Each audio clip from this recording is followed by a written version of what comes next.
Just a couple of best friends hanging out, best friends hanging out, best friends hanging out. Hey everyone, this is Stewart here. You know, I have been doing a lot of thinking this morning, mostly about theme songs and also a few other things regarding the theme song. For example, there's only one person here who writes jingles, and it's not Weaver.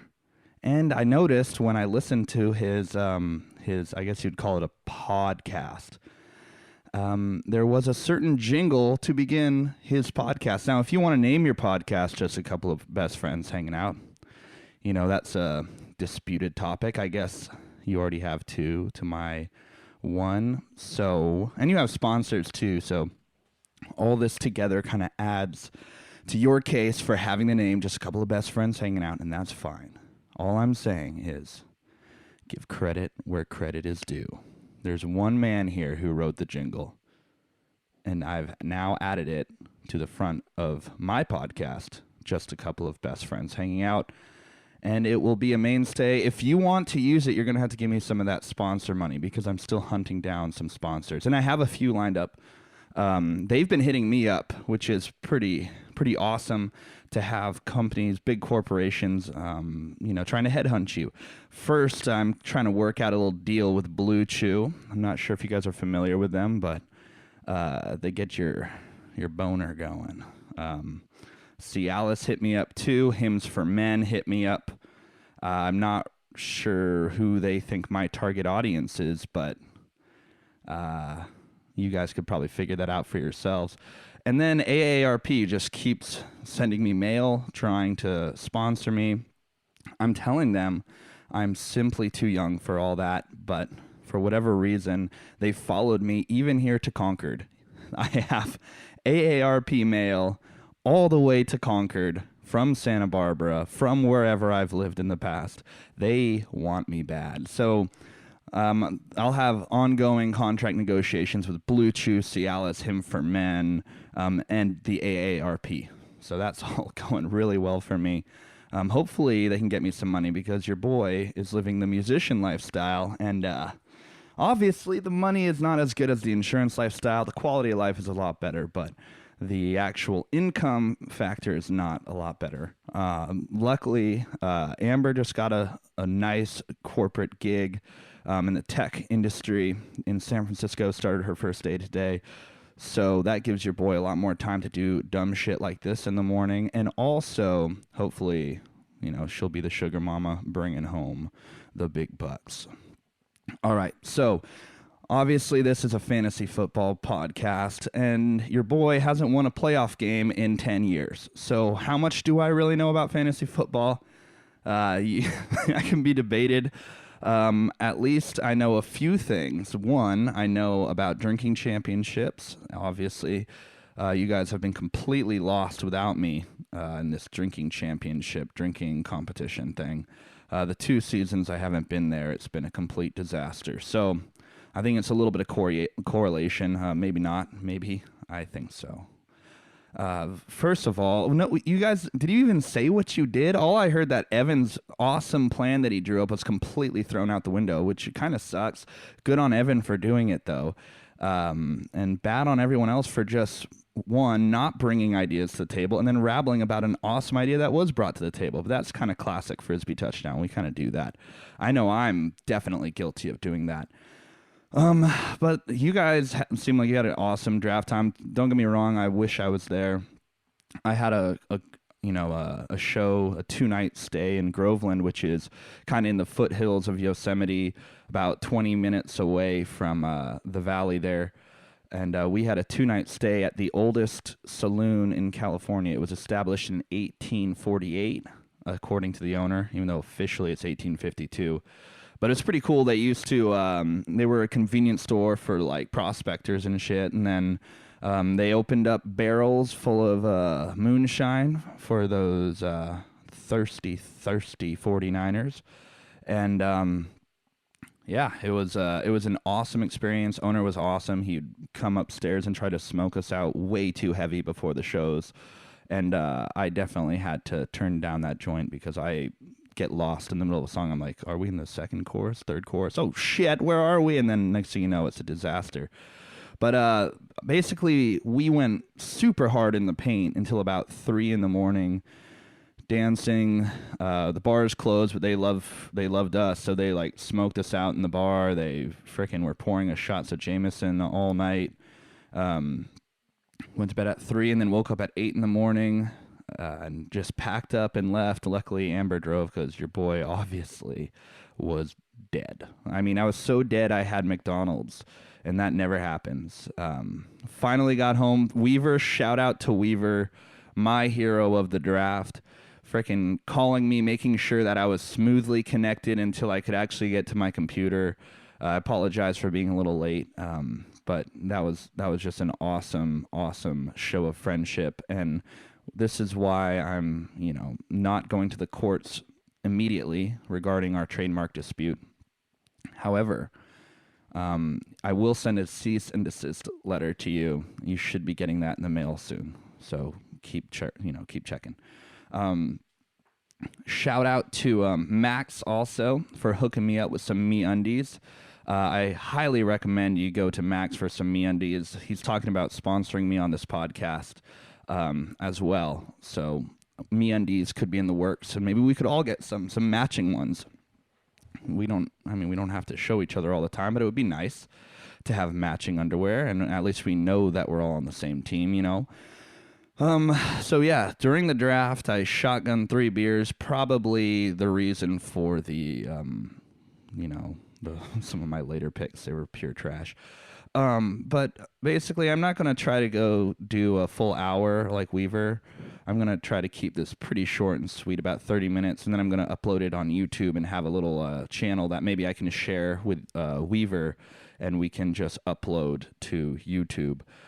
Because it's pretty tough. I mean, these files are generally pretty big, and downloading them and all that kind of crap can be tough. So yeah, drinking championships. Your boy, two-time. Everyone else is a one-time. And I mean, think about 2-time with 2 missed appearances. That's pretty damn good. That's a pretty good ratio there. So here's what I have. I already talked about drinking championships. That's the best part of the draft. I would love to do a fun fact on drinking championship finishes and how that correlates to actual league finishes. I'm sure it's not good because I've been hungover on this draft day like multiple times. Today, or this last one was just another installment of all that. But I'm going to get into the best and worst picks for each person. And that's just according to me and my, fantasy knowledge, which obviously is debatable. But I think I know a few things about fantasy. Haven't been doing it for a while. Been a, balls deep football fan for almost my whole life. I guess like 28 years now.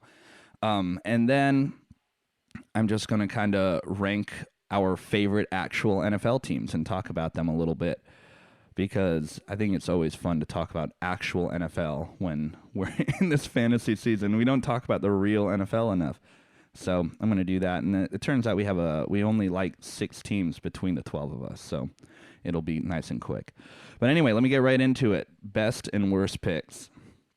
All right, let's just start with number 1, locked, cocked, and loaded. That's Pebbles.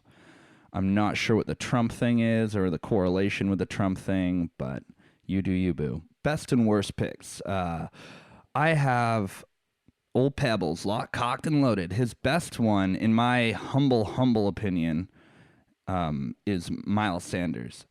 I thought that was a steal at the end of the 4th round to get a starting running back, basically a bell cow running back that late in the draft. Miles Sanders is unproven. I did not know who he was. I was hoping you'd do some kind of KFC name, but I guess locked, cocked, and loaded is good enough. Your worst pick, and it's what I've harped on you this entire time, is Chris Carson at the end of the 2nd. At the time, I think he was going around 50th or 48th, and it was more of an ADP thing. I think Chris Carson's going to be a great running back. It's just the opportunity cost of getting him so high above his ADP, and now he's trending upwards into the top 18 second round. But at the time, he was not ranked that high, and I thought you could have gotten a lot of other dudes with that pick who had a higher ADP. So, Chris Carson, I've brutalized you with that one, but I think that it was a little bit of an early reach. But if you like the guy, you like the guy. Oh, now I see that you have Tyler Lockett, Chris Carson, and absolutely no 49ers. So you're officially a Seahawks fan now, which is awesome to everybody because we know you get tortured about your Niners. Oh, and I want to say something really quick about the 49ers. I have officially buried the hatchet with the 49ers. I'm not mad at them anymore. They haven't been a rival of the Panthers since I was like probably in middle school or early high school. It's, a lot of childhood trauma surrounding the Panthers versus the 49ers. It's completely over now. There's absolutely no reason to hate them. And I realize after moving to the Bay Area again for the millionth time is I actually have a lot of nostalgia for Bay Area teams, whether it's the Giants, the Warriors, the A's, the Niners, the Raiders, not the Kings because they're not in the Bay Area, and not the Sharks because they're not in the Bay Area. But those 5 teams I feel like a lot of nostalgia about. So I'm officially rooting for the Bay Area this year. The Bay Area and the Panthers are the teams I'm rooting for. So I'm now a bandwagon 49er fan, just for the record. All right, moving on to Havana's Mahomies. I think this is Evan. I haven't nailed down everyone's name yet, but I'm going to give it a shot. I love Cooper Kupp this year. Apparently, he's bigger, faster, stronger than he was before the injury. And before the injury, he was one of the best value picks for a wide receiver in the entire season. He was killing it. And if he didn't suffer that injury, I think he would have, been a top 20 wide receiver in the league. And to get him, where did you get him? All the way in the 5th round. There's a lot of mouths to feed in that offense for sure. You got Robert Woods, who I really like as well. Brandon Cooks, who I think is more of like a dwarf Ted Ginn Jr. kind of pick. Obviously, he's really good, but he just seems really boom or bust to me. And Cooper Kupp is going to be that reliable white guy over the middle that these offenses love. So Cooper Kupp, great pick. Your worst pick is Kerryon Johnson in the 3rd round. I'll tell you why. Name a running back for Detroit that's been good in the last 10 years. Go ahead. Think about it. Detroit is cursed with running backs. We've all tried to draft, a Detroit running back or pick them up and think they're going to do stuff. There's no evidence at all that Detroit is ever going to be good at running the ball ever again. So to spend a 3rd round pick on Kerryon Johnson, Detroit running back, is really tough. I don't like it, but you got Cooper Kupp, so the Kupp store is in order. Shada Jameson, Bill, always does way better than expected. I guess he's doing some serious research on this hike he's doing. Is it fair to call it a hike? Can we call it a hike, or do we call it a trudge? Are you trudging? Death march, whatever you want to call it. Did you kill your girlfriend halfway through? I saw like a few pictures with her, and then she was gone, and it was just you. And I'm like, oh, so she died on the way. That's tough, Bill, but we'll cover for you. We got your back. If you need help disposing, this got dark. I'm just going to move on to your best and worst picks. Best pick, I love Leonard Fournette. He gets shit on a lot. He was on a shitty team with Blake Bortles just torpedoing that team into the ground. Shitty coaching staff. Just a horrible situation Fournette's been in, and also dealing with a lot of injuries. He's got Big Dick Nick on the team now, and I think that's going to open up a lot of the field for him because he is a freak. He is an athletic freak, and to get him in the 3rd round, especially late 3rd round, I think is a really great value pick. I think he's, if health going well. I think he's going to be a top 10 running back. That's probably not that crazy to say, but I think he's going to be a really good pick. I think your worst pick is Charles. Don't call me Darwin Godwin. Simply because what has he done? He hasn't done anything. He's had a great preseason, but to draft someone, with a 4th overall pick when there's a lot of guys still on the table there, it just feels like you're drafting his upside rather than his actual value, and it's tough to draft someone for their upside. I mean, look at me with CJ Spiller a few years ago. It's a really tough thing to do. I hope he works out for you, but he's not even the starting. He's not even wide receiver 1 on his own team, so it's going to be tough. They are going to be passing a lot, and I know everyone's high on JMO this year, but I'm just not.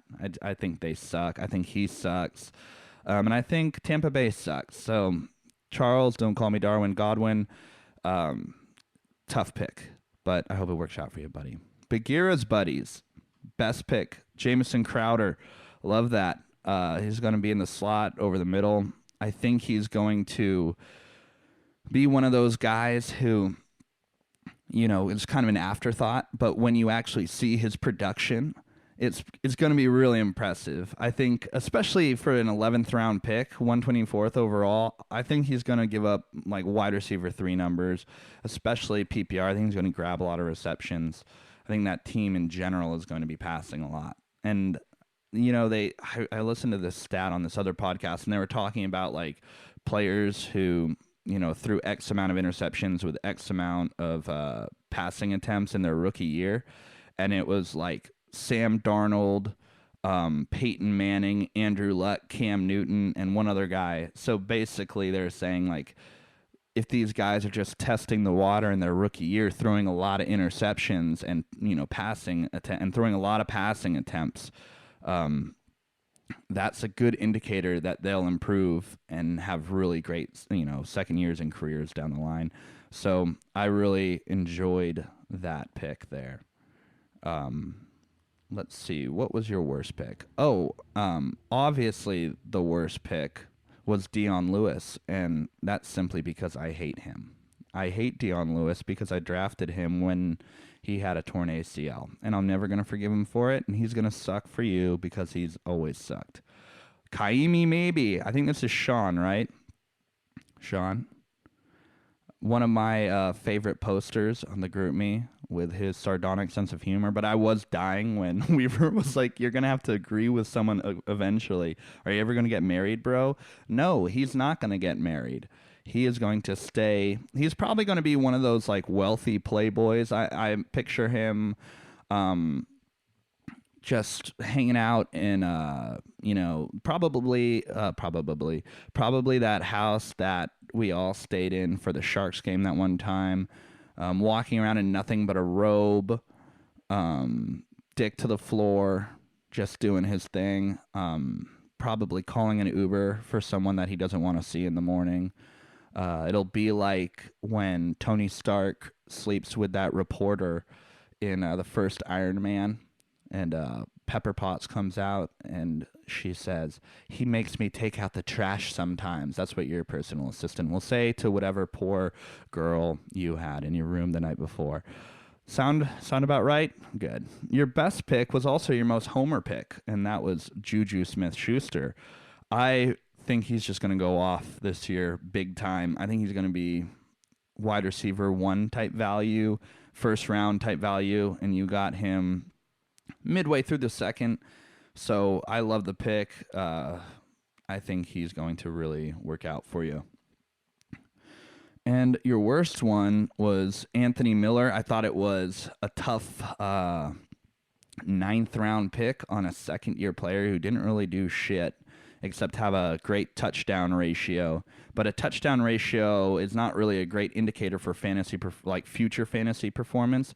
I feel like touchdown ratio is so hit or miss. I mean, look at Julio Jones last year. He wasn't getting touchdowns, but it's not because he sucks, It's all random. And I think his touchdown ratio is not sustainable. He had 30 catches last year? Let me me take a look at these stats. He caught 33 balls for 423 and 7 touchdowns. So if everything averages out, let's say he increases 100%. Let's say he's incredible.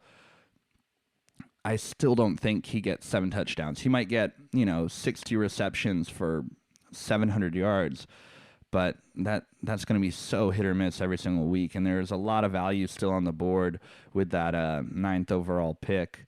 There's a lot of guys you could have got.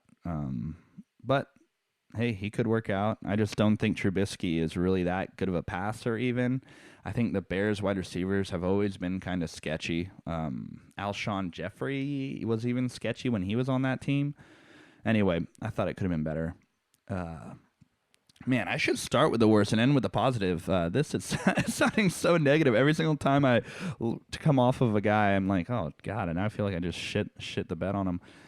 That's fine. I'll switch to worst to best to make it sound better. All right.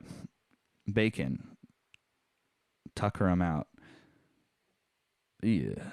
It's, I guess your worst pick was Justin Tucker in the 11th round. Drafting a kicker real early is always tough. There's a lot of guys you could have gotten in that pick. Michael Gallup, Dallas wide receiver, John Brown, Buffalo wide receiver. There's a lot of guys that you could have gotten there. Devin Funchess, Jimmy Graham. Oh, man. Yeah, lot of guys you could have got. So worst pick is a kicker. It could have been any kicker. Justin Tucker is obviously going to ball out as a kicker, but again, it's really tough to get a kicker that early. And your best pick is obviously Chopsticks Ted Ginn Jr., Mr. Irrelevant, 187. What a pick. I love Ted Ginn Jr. I've always loved Ted Ginn Jr. At least it'll be fun for you. But honestly, your real life best pick, I would say, is probably Josh Gordon all the way in the 7th round. I think that's going to pay dividends. So great pick on Josh Gordon. Even better pick on Ted Ginn Jr. Great job, buddy. Hawk and Cock.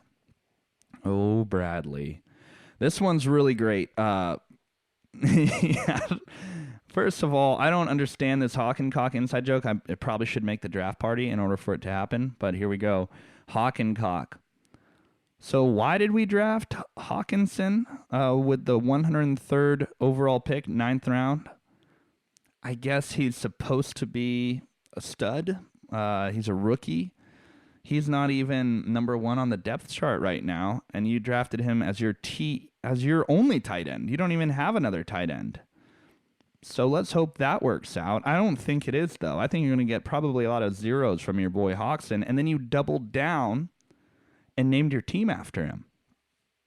And I'm just kind of piggybacking on what Weaver had to say about it, but what happens when you score 0 points 3 weeks in a row and then you can't be Hawk and Cock anymore? Are you going to be the Cock store? Get rid of Hawken and just be the Cock store. I think that could be one. You could be, oh geez, there's a lot of ones here. Anyway, I actually, and I mentioned it earlier, this is someone that, Bacon could have had. I love Michael Gallup, Dallas wide receiver. Wide receiver 2, Amari Cooper's dealing with some bullshit. His foot's hurting. He's got the plantar fasciitis, hurt heel like I did my senior year, black-tied. And those heel injuries are brutal. You barely walk. Plantar fasciitis, very brutal. Barely walk. I've heard about some guy, I heard about a UFC fighter who had plantar fasciitis, and he had to crawl, military crawl to the bathtub every single morning because his foot hurt so bad he couldn't walk on it. So yeah, Michael Gallup is de facto wide receiver 1 until Amari Cooper comes back, and even when he does come back, he'll be, wide receiver 2, single coverage, has a nice relationship with Dak. I love the pick. I wish I would have gotten him. Michael Gallup is a great pick. Let's move on to our boy Gall, Devontis Targaryen. Worst pick, Golden Tate. Golden Tate has been, he's been on Detroit, he's been on Seattle, put up pretty pretty great numbers for Seattle, pretty good numbers for Detroit, but now he's moving on to a situation where he's suspended for the first 4 games, so just go ahead and take a quarter of his value away right there. And then add in Eli Manning is his quarterback. Take away more value right there. And third, take away that he's never played in New York before. He has no relationship with Eli Manning, and if I'm not mistaken, when he's suspended, he can't be in contact with the team. So how is he going to deal with, nurturing this quarterback wide receiver relationship at all? I don't think he is. So I thought that was kind of a waste of a pick in the 10th round. Your best pick, though, is Josh Allen. I love running quarterbacks, especially in our league where we have 4-point passing touchdowns. It really brings the ceiling of these guys that we consider to be top flight, like Drew Brees and Aaron Rodgers. It just brings their ceiling down a little bit, and it brings these shitty running quarterbacks' floor up a little bit. So, for example, Josh Allen was one of the best quarterbacks down the stretch last year, and it was all because of his rushing and a lot of scrambling, really. But I think you're probably going to be starting him over Ben Roethlisberger a lot of weeks, depending on matchups. And I think you'll see, like, Josh Allen just looks like pure shit in real life, but when you look at his numbers, they really, the rushing touchdowns, rushing attempts, rushing yards, that brings all of his floor up, and I think it was a great pick, Colin. So good job. I also love Tyreek Hill. Probably shouldn't support all of the players who beat their children, though, huh? Adrian Peterson, Tyreek Hill. Let's chill on the domestic violence, Colin. Humphrey's Sex Store, we got my boy Weaver. This was my favorite draft. I thought you absolutely smashed it. Your worst pick, it was hard to find, but I'm going to... You know what? It wasn't even your worst pick. I thought your draft was outstanding. There's Adam Humphries, I guess, is kind of I think Tennessee is going to be just complete boo-boo this year. Maybe Adam Humphries was pretty much fantasy irrelevant in Tampa Bay, save a few weeks, and now I think he's going to be fantasy irrelevant in an even worse offense. So I guess if I have to pick, it would be Adam Humphries, but I mean, you got him in the 13th round, so who cares? And your absolute best pick was Josh Jacobs in the 3rd round. I think even if Oakland completely sucks, he's just going to have so much opportunity to play. They say they want him to win Rookie of the Year. They're going to probably run him into the ground. He should be a 3-down back. A lot of injuries behind him, so it doesn't look like anyone's going to steal much time from him. And to get that kind of bell cow in the 3rd round, then followed by Mark Ingram, another potential bell cow in the 4th round, your draft is looking stacked. You got DeAndre Hopkins and Thomas, arguably 2 of the best wide receivers in the game. You got Jacobs and Ingram. I think they're new team or just new to the league in general, but I think they're going to have all the opportunity in the world to succeed. And then you picked up Deshaun Watson, who has that rushing floor that I talked about. If he can stay healthy, he's an MVP candidate. Tyler Boyd, all indications are he's going to be a great wide receiver while A.J. Green's out. You got, if Todd Gurley sucks, you got his handcuff. You got a lot. You got Justin Jackson, which is Melvin Gordon handcuff of sorts. He's not supposed to be the main guy, but he could be. So, and you even got Gostkowski, one of the best kickers in the league in the last round. So, really, really solid draft, Weaver. I think this is your year where you finally don't suck. I think drinking out of the toilet every morning for the last year really gave you some good luck and good future omens. So, there you go. And now 7, a.k.a. Max, really,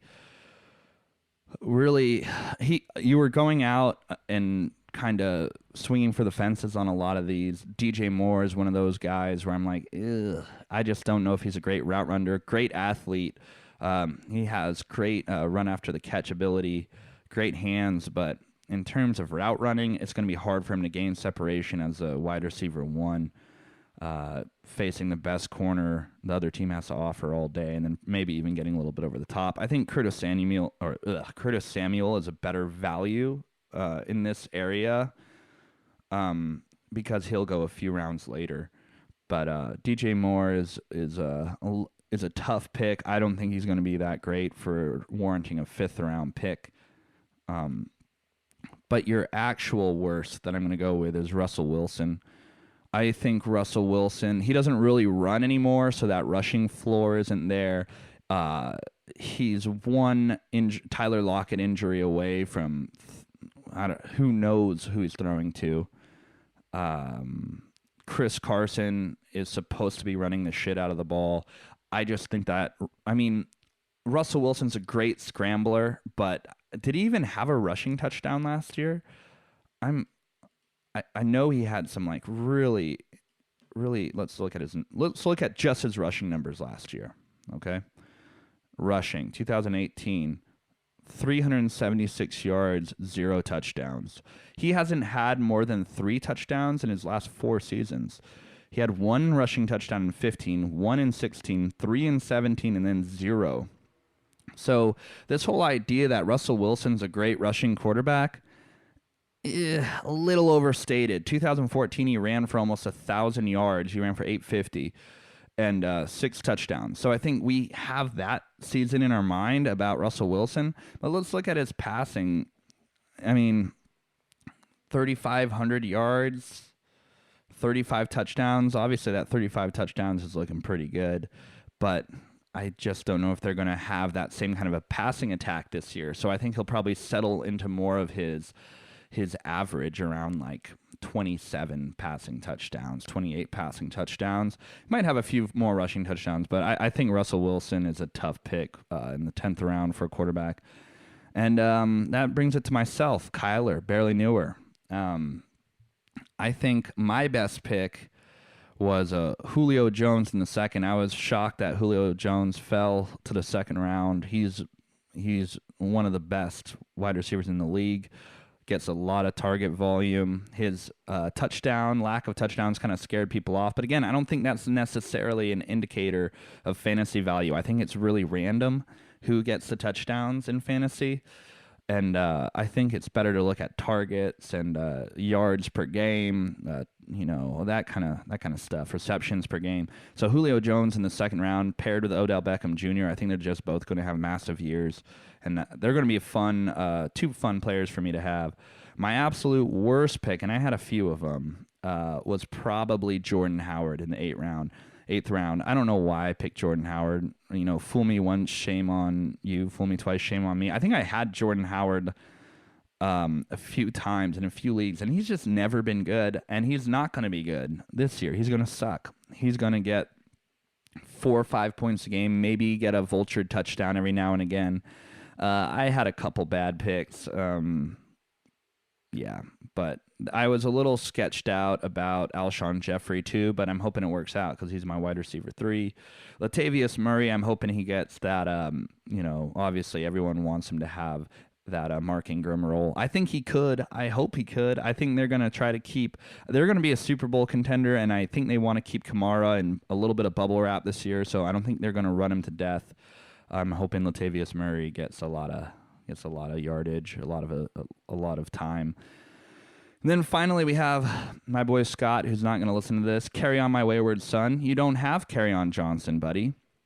And even if you did, that's a name that you found on the internet. Literally, last night in my other draft, there was a guy named Carry On My Wayward Son. So not only is it an unoriginal name, but you don't even have that player. So it's tough to keep that one. Maybe you can be Kenyon My Wayward Son. That could work. Your best grab was Greg Olsen in the 15th. He's a top 8 tight end when he's healthy. He hasn't been healthy lately, but I think this is a guy that probably Brad should have drafted in the late rounds to back up his boy Hawkinson. But Greg Olsen, I know it's kind of a homer thing to say. I think he's a great value in the 15th round. Like I said, top 8 tight end when healthy. Hasn't been healthy for a while. But who's going to catch balls in that offense? It's Christian McCaffrey and Greg Olsen. It's not going to be DJ Moore. DJ Moore, I see him having like 50, 60 receptions. Curtis Samuel, kind of the same. And I could see a fully healthy year from Greg Olsen. I could see him have a 100-catch season, 90-catch season. So great pick there. Your worst pick is Joe Mixon. He's a guy I passed up purposefully. No A.J. Green. No offensive line. I think they had 4 of their starting offensive line members get injured. So they're all on a backup offensive line. They're going to be playing from behind a lot this year because they're going to be complete trash. So I just don't think Joe Mixon is going to, the game script is going to go against him because of they're going to probably lose the most games, maybe other than Miami or the Raiders. But Joe Mixon is a tough pick. Sorry, I was supposed to go worse than good. Here, you also have a nice pick in Cam Newton. There you go. Carolina quarterback. Stud. Cam. All right, guys, I'm almost done. So I'm just going to talk a little bit about our favorite teams. Maybe I'll get a Cialis sponsor in here next time I do this. But basically our teams are the Chargers, Steelers, Panthers, Jaguars, 49ers, and Raiders. And that's the order I put them in. Chargers are going to be the best team in our fandom this year.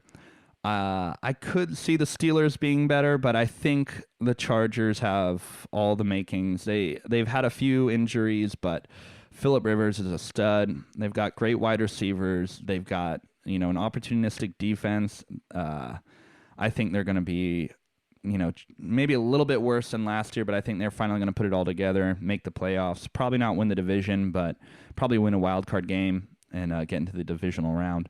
Next up, we got the Steelers. I see them going about 9-7, 10-6 this year. Obviously, losing Brown was a big hit, but they didn't really have him last year, I feel like, and they didn't really have Le'Veon Bell last year. They didn't have him at all. So I think they're a very similar team to what they were last year, and I think Juju has a breakout year. Is this the year that Ben Roethlisberger finally completely breaks and snaps in half? Could be. But I think they have a playoff here for sure. Next up, I think the Panthers, cautiously optimistic. They could completely suck. Let's not mess around. They could completely suck. If Cam's hurt, they're going to be horrible. But if he's good, I still think they have a top flight defense. They picked up McCoy. They still have K'Wan Short. They've got Luke Kuechly. They've got an incredible defense, especially their front seven is incredible. And their cornerback secondary has always been a little sketchy, but I think they will make up for it in their front seven. Their wide receivers are tough. Like I said a million times, DJ Moore, Curtis Samuel, I just don't see them being that breakout star. I see Greg Olsen having a big year and Christian McCaffrey obviously having a huge year, but it all hinges on Cam's health. If he's hurt and he can't throw the ball more than 20 yards, they lose 8 in a row. If he's healthy, he can bomb the ball, spread the field, run a little bit. They were 6-1 before he injured his shoulder last year, so they had the same team. Essentially, they lost Torrey Smith. Thank God. I don't know why we had him in the first place, but lost him. And then I have Brad's Jaguars coming in after the Panthers. I think that Nick Foles is going to help bring this team to the next level. Their defense should still be elite. There's no indicator that their defense has gotten worse. I know last year they had a dip in season, but I don't think any team has really, been the best defense in back-to-back years. And I guess it's probably been the last decade, maybe? Who knows? But I think the Jaguars, with the addition of Nick Foles, a healthy Leonard Fournette, and that resurgent defense, I think they're going to be a great team. I see them potentially winning the AFC South even. They are kind of the dark horse there. But, the Texans should win it, but I could see the Jaguars, if they are resurgent, could win it. Then I got the Niners. I have them penciled in at about 6-10, 7-9. I know the talk has been about Jimmy Garoppolo and how much he sucks and shit. At least in the Bay Area, that's all anyone can talk about.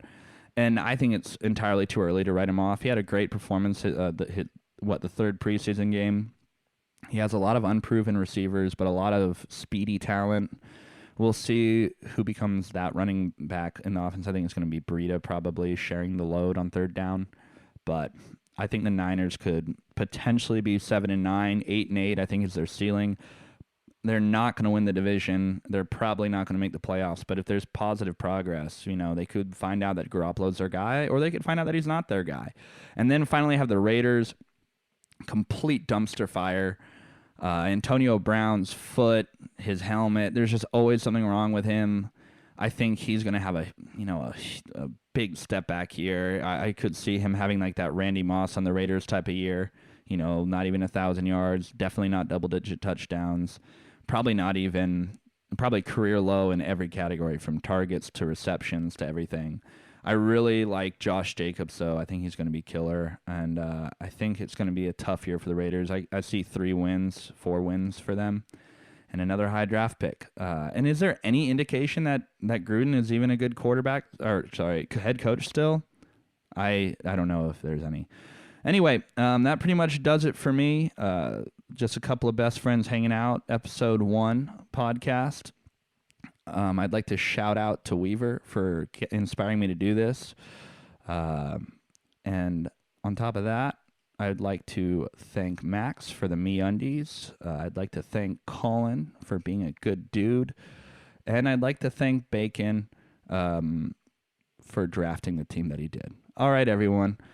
This is Stewart. I'm signing out. Just a couple of best friends hanging out. Best friends hanging out.